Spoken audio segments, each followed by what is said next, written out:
میاں صاحب مری میں تھے، وہاں سے اسپیشلی لاہور گئے، وہاں سے پھر گھر سے رخصت کیا دعاؤں کے ساتھ، اور کوئی اتنی بڑی میں کہتا ہوں کہ اس میں بات نہیں ہے، اور ایک طویل جد و جہد ہے مریم نواز صاحبہ کی.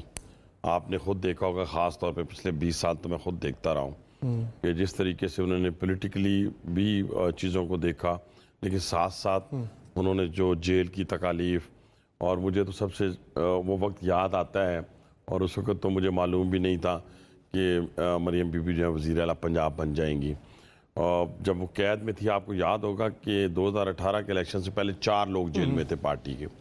ایک میاں محمد نواز شریف صاحب، ایک مریم بی بی، ایک کیپٹن صفدر اور ایک میں.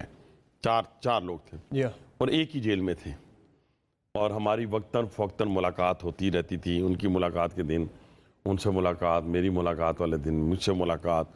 پھر اسی طرح جب بیگم کلثوم صاحبہ کی ڈیتھ ہوئی ہے تو 3 وہ لوگ تھے اور چوتھا میں تھا.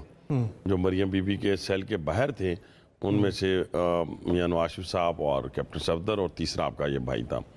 تو رات کے 1:30-2 بجے کے وقت میں نے اس وقت بھی مریم بی بی کو دیکھا، اور آج جب میں ان کو حلف اٹھاتے ہوئے دیکھا ہے تو میری ایک خواہش ضرور تھی.